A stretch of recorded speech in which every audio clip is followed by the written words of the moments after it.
Good afternoon, students. Do you remember what we learned in the previous class? Yes, friction. We learned what is friction, which are the different types of friction, what are the advantages and disadvantages of friction, and how to reduce friction.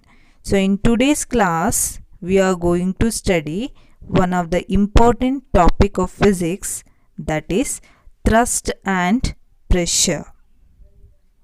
I think both these terms are not familiar to you, but you might have heard the term pressure. So anyway, at the end of this class you will learn what is pressure and thrust. So before moving into the topic, let us see what is weight. So do you know what is weight? Weight is the attractive force exerted by the earth on an object. So the attractive force exerted by the earth on an object is called weight. So we all have weight because earth exerts an attractive force on us. The weight of an object of mass m kilogram is F is equal to mg. Since weight is a kind of force, so we can represent this weight as mg. That is F is equal to mg. So we can calculate the weight of an object by multiplying its mass and acceleration due to gravity, that is g. So acceleration due to gravity means the acceleration produced in an object falling freely due to the gravitational force on the earth is acceleration due to gravity. So we know that the earth exerts gravitational force on each object. So when the object falls freely, what happens? Its velocity changes. So whenever there is a change in velocity, there will be acceleration. So the acceleration in the case of freely falling body due to gravitational force is called acceleration due to gravity, and it is represented by small letter g, and its value is 9.8 meter per second square. So in order to find the weight of an object, what we have to do? We have to multiply the mass of that object and acceleration due to gravity. So acceleration due to gravity means it is the acceleration produced in an object falling freely due to the gravitational force of the earth is acceleration due to gravity. Then what is weight? Weight is the attractive force exerted by the earth on an object. Then one question, whether this mass and weight are same or different. What's your opinion about this? Whether mass and weight are same? Yes, both are different. So in second chapter we studied mass of an object means the amount of matter present in that substance is known as mass. So what is mass? It is the amount of matter present in that substance is called mass, while weight is the attractive force exerted by the earth on an object is called weight. So mass is always constant, but the weight differs from place to place. Suppose the weight of this person on the earth is 1200 Newton. That means his mass is 120 kilogram. The mass of this person is 120 kilogram. We can calculate this weight as mass into acceleration due to gravity. So this acceleration due to gravity is 9.8. It is approximately taken as 10 to make the calculation easy. So the mass of this person is 120 kilogram and acceleration due to gravity is 10. On multiplying this, we will get the weight as 1200 Newton. So the weight of this person on the earth is 1200 Newton. And what about his weight in the moon? Yes, the mass of this person will be same if he is at the moon, that is 120 kilogram, but his weight is different. The weight at moon is 200 Newton while at the earth is 1200 Newton. Why? What is the reason? Because the attractive force exerted by the earth and moon are different. That is why the weight is different at moon as well as at earth. So here you can see the earth exerts more gravitational force on an object, while the moon exerts only less amount of attractive force. That is, gravitational force exerted by the earth is more than the moon. That is why the person may feel more weight in the earth and less weight at the moon. But usually we express the weight in terms of kilogram. Okay, but the both mass and weight are not same. The unit of mass is kilogram while the unit of weight is Newton. We know that weight is also a kind of force. The unit of force is Newton, so the unit of weight is also Newton. So we have to express this weight in terms of Newton, not in kilogram. But in our daily life we use the unit of weight as kilogram itself.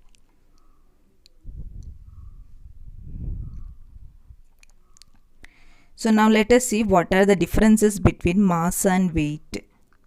The quantity of matter in a body is called mass. So the quantity of matter in a body is called mass, while the weight is the force by which the earth attracts towards its center is called weight. So the quantity of matter in a body is called mass, while the weight is the force by which the earth attracts its centers is called weight. Then mass is a scalar quantity. So we learned what is scalar quantity. Quantity having only magnitude are called mass. The quantity having both magnitude and directions are called vector quantity. So weight is a vector quantity, mass is a scalar quantity. Then mass of a body is constant everywhere in the universe. So mass is constant everywhere on the universe, but weight of a body varies from place to place, and it becomes zero at the center of the earth and far away from the earth's surface. So this weight of an object becomes zero at the center of the earth. Then mass of a moving body is m is equal to F by A, while the weight of a body is mass into acceleration due to gravity. Mass can be determined by an ordinary balance, but the weight of a body is measured by a spring balance. SI unit of mass is kilogram. The unit of weight in SI system is Newton. So mass always remains constant, but weight changes from place to place. So his weight is 56 kilogram. His mass is 56 kilogram, but his weight at the moon is 90 Newton and his weight at earth is 560 Newton. But his mass remains constant everywhere.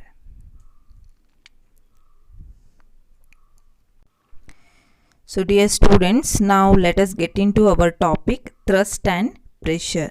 So in order to understand this concept better, we have to do one activity. So we have to take 3 trays and fill the 3 trays with powdered lime. After that, take 3 bricks having same weight.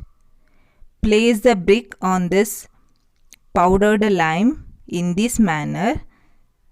That means in the first tray you have to keep the brick in vertical position, and in the second tray you have to keep in horizontal position, and in the third tray you have to keep the broader face of the brick,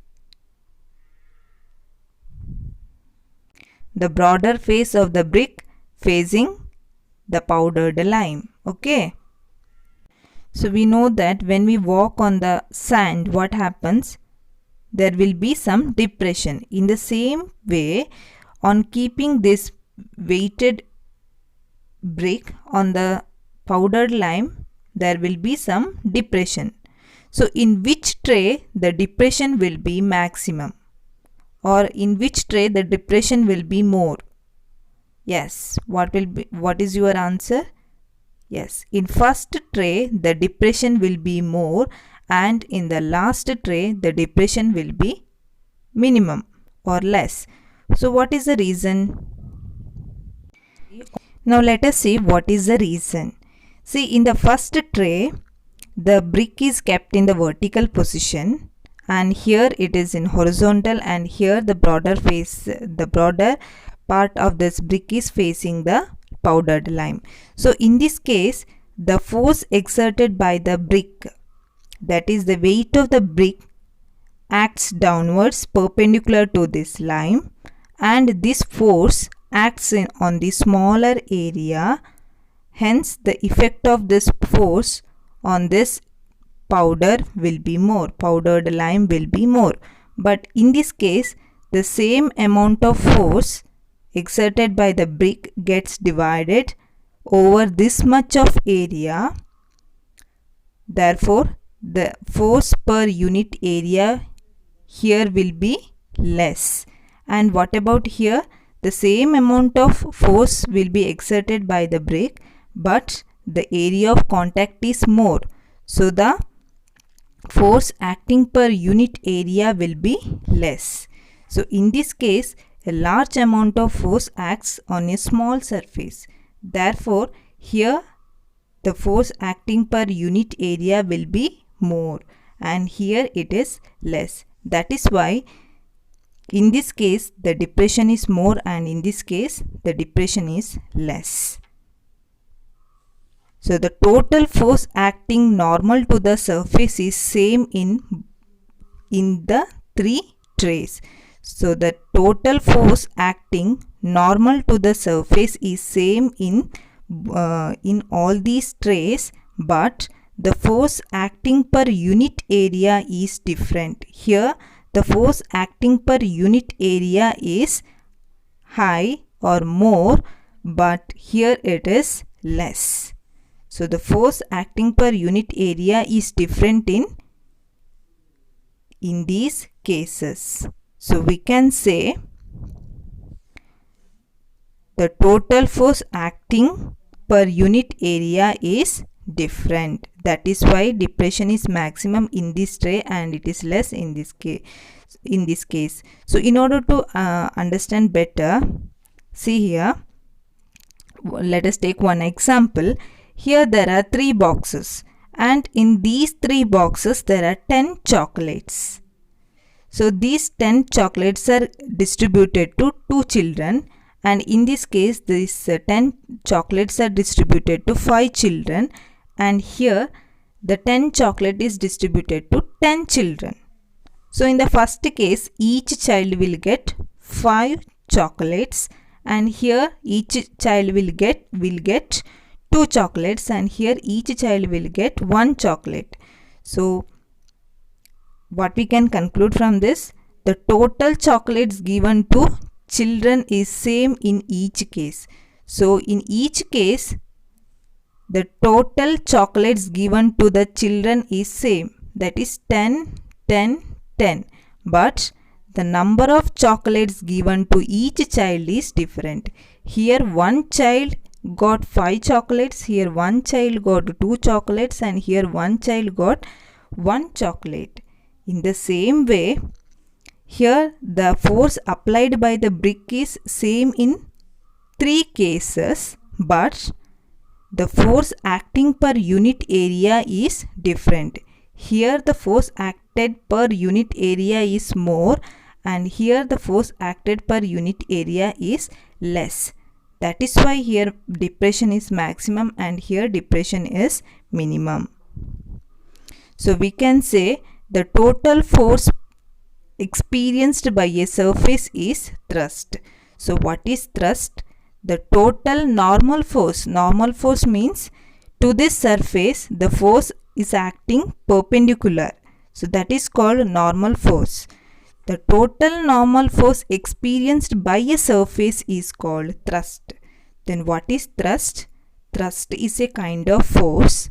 So the total force experienced by this surface is called thrust, while the thrust per unit area is called pressure.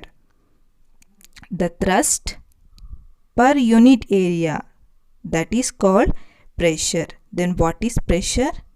Pressure is also a kind of force, but pressure means it is thrust per area. The normal force per unit area, that is 1 centimeter square area or 1 meter square per area, that is called pressure.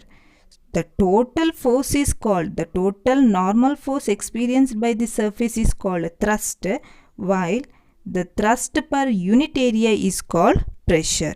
Okay, so don't confuse. Thrust means total normal force experienced by the surface, while pressure means it is a thrust per unit area. From this equation we can conclude that unit of pressure is Newton per meter square. We know that thrust is a kind of force. So unit of thrust is Newton and unit of area is meter square. Then what will be the unit of pressure? Newton per meter square. So this is known as Pascal. This Newton per meter square is also known as Pascal. So the unit of pressure is Pascal. So we can say the unit of pressure is Newton per meter square or Pascal. So thrust means it is a total normal force experienced by a surface is called thrust, while thrust per unit area is called pressure. So we can say the thrust in these three cases are same. That is, the total force acting normal to this surface is same in both the cases, in all these cases, but the pressure is different in these cases. So pressure is more here and pressure will be less here. Okay, so thrust is same because the total force exerted by this brick to this lime will be same. That is, thrust is same but pressure is different. Okay, the force acting per unit area is different. Now let us see how this area and pressure are related. See, pressure is equal to thrust divided by area. So whenever this area increases, pressure decreases because area is in the denominator while pressure is in the numerator. So whenever area increases, pressure decreases, and if area increases, pressure decreases. So both these are inversely related. When area increases, pressure decreases. If area decreases, pressure increases. So in this case, area is less. So when the area is less, pressure exerted on this area is more. And here area is more, hence pressure exerted is less. So if the pressure exerted is more, what happens? Depression will be more, and if pressure is less, depression will be less.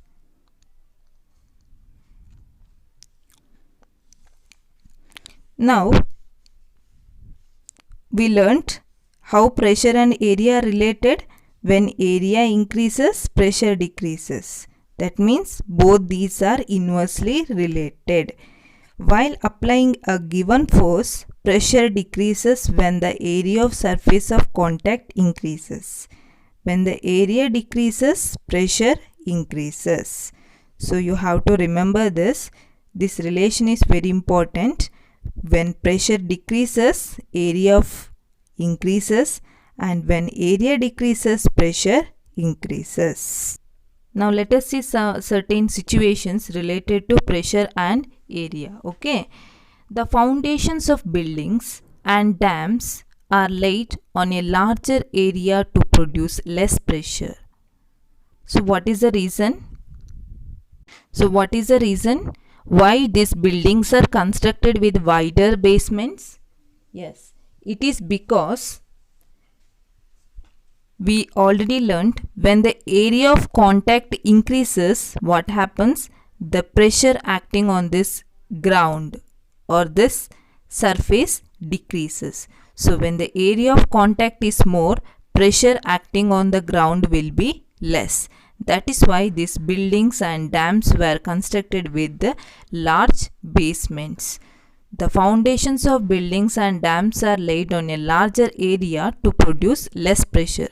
So whenever the area increases, area of contact of this surface increases, pressure acting or the whole weight of this building acting on this ground decreases. That is why buildings are constructed with the wider basements.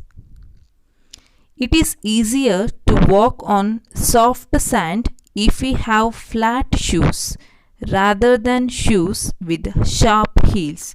So what is the reason? It is difficult to walk on wearing this high-heeled chappals, but it is easy to walk using shoes on a soft sand. What is the reason? See, if we wear high-heeled chappals, then what happens?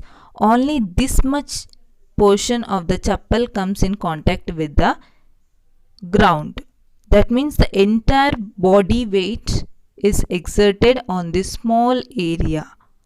So what happens? When area decreases, pressure increases. So on the pressure on this chappal increases, on this high-heeled point increases. That is why it may go deep into the sand. But in this case, the area is more. When the area is more, what happens? The pressure decreases. So we can able to walk easily on the sand. So it is easier to walk on soft sand if we have flat shoes rather than shoes with sharp heels. So in the case of sharp heels, area of contact is less, so pressure increases. Ducks walk easily over mud. So what is the reason why these ducks can easily walk on the mud? Yes, it is because of the structure of their legs. So here you can see the area of contact on the surface or on the ground is more.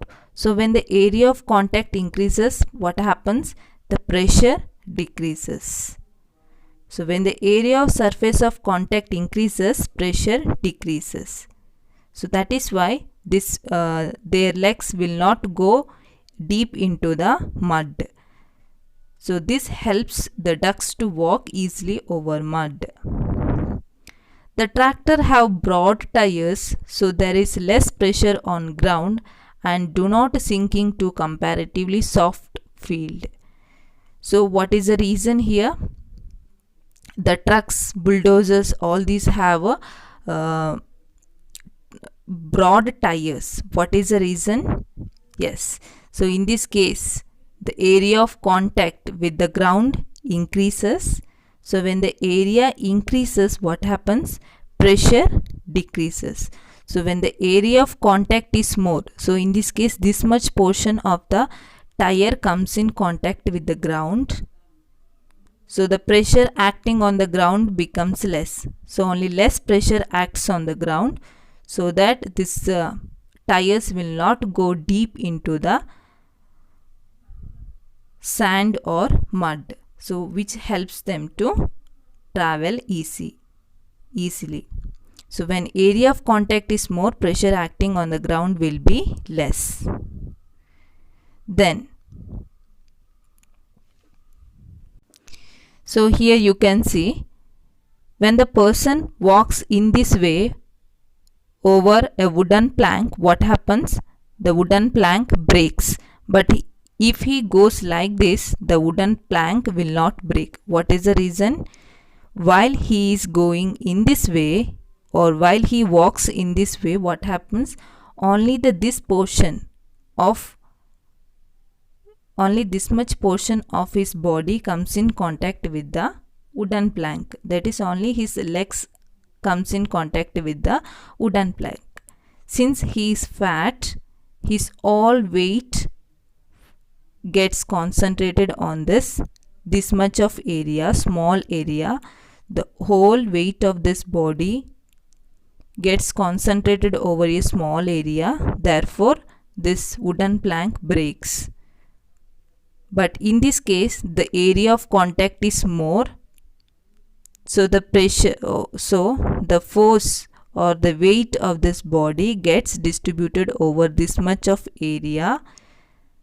So when area of contact increases, pressure decreases. So the pressure decreases on this wooden plank, so it does not break. And in this case, the wooden plank breaks because pressure increases at this point. Then, have you ever noticed that when you stand on the sand at the beach, your feet go deep into the sand? But on the other hand, if you lie down on the sand, your body does not go deep into the sand. What is the reason? So in this case, while standing on the sand, what happens? Only this much portion of our body comes in contact with the sand, that is smaller area, and the whole weight of this person gets concentrated on a small area, so the pressure increases, hence the legs goes deep into the soil. But in this case, what happened? Area of contact is more. When the area of contact is more, pressure is less. So less pressure acts on the sand. That is why he will not go deep into the sand. The next, here you can see a vehicle, and here the wheels of this vehicle are connected using wide chains. So what is the purpose of this wide chains? Yes, this wide chain increases the area of contact.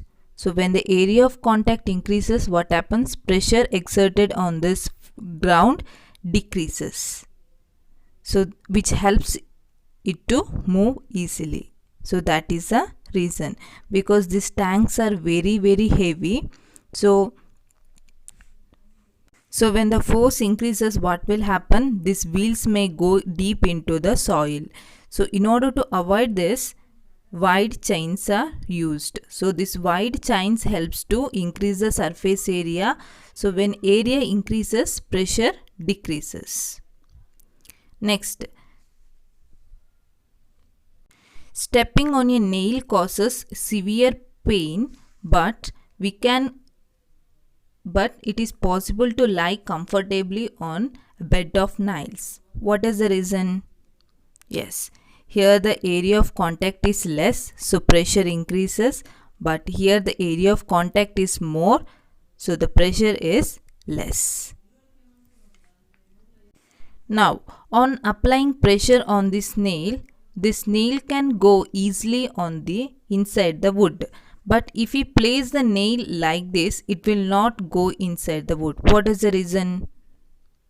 Yes, when we keep the nail in this manner, what happens? This sharp end of this nail comes in contact with a small portion of the wood. So the applied force gets concentrated over a small portion of the wood, that is area of contact is less. So when the area of contact is less, what happens? Pressure increases. So on applying this applying force on this nail, it goes deep into the wood. But in this case, the applied force gets divided to this much of area. So what happens? Pressure decreases. So when area of contact is more, pressure decreases. That is why it will not go inside the wood. Then it is easy to cut an apple using a knife rather than a metal strip. What is the reason? Yes. So in the case of a metal strip, the area of contact is more. So when the area of contact is more, what happens? Pressure decreases. So if we use metal strip to cut an apple, it is not possible. So if we apply the same amount of force on a knife, what happens? We can able to cut this apple easily, because in the case of knife, the edges are too sharp. So the area of contact decreases. So when the area of contact decreases, what happens? Pressure increases, so that this apple can be cut easily. So it is possible to cut a tomato using a knife, but it is not possible to cut a tomato using our finger. What is the reason? Here the area of contact is more, so we can't cut this tomato by using our nail. But if we apply the same amount of force on a knife, then what happens? We can able to cut, because the area of contact, when this knife is placed here, only this much of portion it comes in contact with the tomato, so that area decreases. When area decreases, pressure increases, so we can able to cut easily. But here this much of area comes in contact with tomato, so the applied force gets divided over more area, so pressure is less. Sharp knife cuts better than a blunt knife, so the force of our hand falls over a very small area of object produces large pressure. So a sharp knife cuts better than a blunt knife, because what is the reason? So in the case of sharp knife, the area of contact is less. When the area of contact is less, pressure increases, so we can cut easily. But in the case of blunt knife, area of contact becomes more, hence it is difficult to cut. The sharp knife cuts better than a blunt knife, so the force of our hand falls over a very small area of object produces large pressure. So in today's class, what we learnt? Yes, in today's class we learnt what is mass and what is weight, what is the difference between mass and weight, and what is thrust and what is pressure, and how this pressure and area are related.